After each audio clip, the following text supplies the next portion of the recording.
Hi everybody, welcome to Shivers and happy 4th of July week. Today we are talking all about the most iconic ways that people have unalived themselves throughout the season of 4th of July, mixing in a little bit of A Thousand Ways to Die also. So getting started, talking about a couple of these real life horrors, this tragedy that happens on the 4th of July. There's a lot of booze, there's a lot of things that can go wrong. When you really think about 4th of July, it's a recipe for disaster. What our first example is a pretty famous example from Jason Pierre-Paul. This happened in 2015. Jason Pierre-Paul was an NFL player, and he, on the 4th of July in 2015, blew part of his hand off by holding onto a firework. He survived, and now, of course, he can no longer play in the NFL, but it was a really big iconic moment for not only the NFL community, but also just a crazy mishap that happened on the 4th of July. Continuing on with that, in Indiana in 2024, a man put a firework on the top of his head, believing that it was going to be a joke, something that was just going to be a dud. It wasn't a dare, it wasn't anything that was even a game, and immediately just fatal accident from that example as well. In 2022, a father of two in Texas tried to launch a mortar-style firework from a metal tube that backfired, killing him in front of his family. And after that, there are certainly 1,000 more examples of iconic firework deaths. A couple of boating disasters to mention as well. There is a lake called Lake Lanier in Georgia, and this people believe is just a truly unlucky lake. This has over 700 accidents, deaths, anything like that from the 1950s and onward. More recently than not, a whole group of friends for the 4th of July in 2023 went out on their boat, had a good time. Two of them drowned, and one of them got hit by another boat while looking for their friends. So again, I don't know what the landscape is for Lake Lanier in Georgia. If it's hard to see, if it's overcrowded, I don't know. But all I know is this seems like a very unlucky place to go. So good luck to you if you are planning on spending your 4th of July in Georgia at that lake.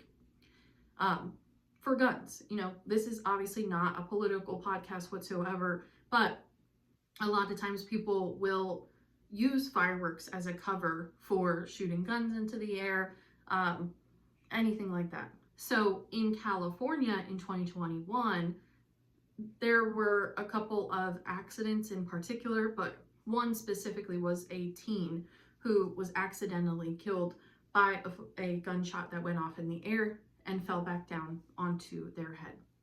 So this was all during a backyard barbecue, again, on the 4th of July.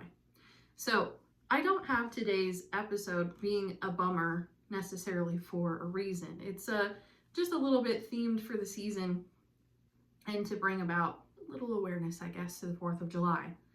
For what I have always enjoyed is A Thousand Ways to Die. This was a really older TV show on Spike TV. It was very campy, very fun. It doesn't air anymore, but they have close to, if not over 1,000 episodes. And these are all very dramatic versions of real life deaths that have occurred. So for our first one to mention for the 4th of July, this was episode 10 from 2009, so pretty early on. So this was a group of, the actual episode is explained this way, so I want to make that clear. A group of rednecks attempt to celebrate the 4th of July by launching a homemade firework from a homemade launcher. When it fails to work, one of them looks down the barrel of the launcher and the firework explodes in his face, shattering his skull into his brain. This happened in real life on July 4th, 1983. So, even still, calling people rednecks anymore is a little bit out. But episode 10 from 2009, taking a real life horror accident that happened in 1983. Another example of an episode was a man in Nebraska. This did actually happen drinks on the 4th of July, gets fired up, grabs an actual firework and puts it into his butt crack. It explodes and he passes away immediately. Episode 797 from 2016. This is obviously a little bit newer than episode 10, but it's called Barbie Killed. Very creative name. So, someone lights a grill with bug spray instead of lighter fluid. Flash fire, boom, entire backyard goes up in flames. This is a real death from 2016, so they made this episode not terribly long after the actual real life death of this person. But it was said in the real life story that this was a husband and a wife. The wife wanted the backyard barbecue grill turned on, ready to go for all their guests for the 4th of July.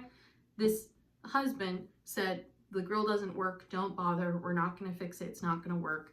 She goes outside anyway, tries to light it with something other than propane, tries to use bug spray, at least in the 1,000 Ways to Die story, and goes up in flames. There's another episode that I wanted to mention.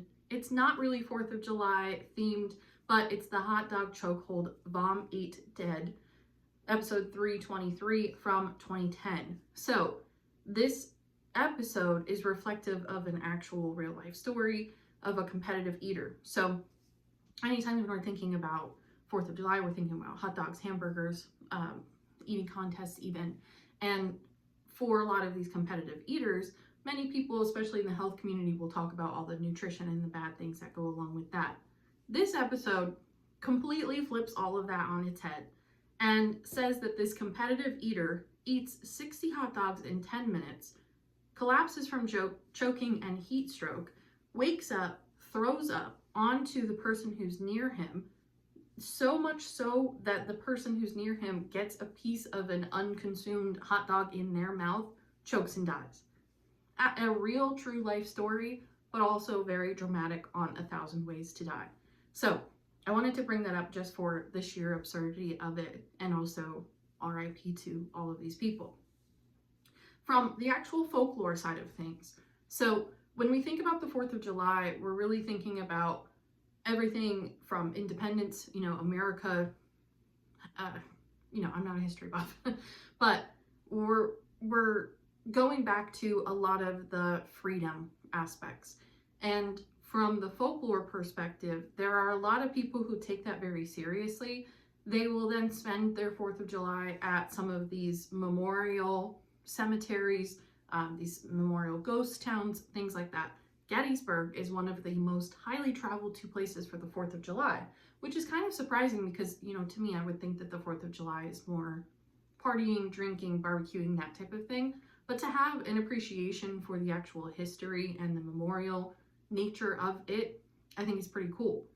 So Fort McHenry in particular, everybody will also go to Fort McHenry. This is like the second most location. People say that they hear soldiers popping off fireworks and phantom cannon fire every 4th of July. There's online video evidence, there's YouTube videos, they're pretty crazy.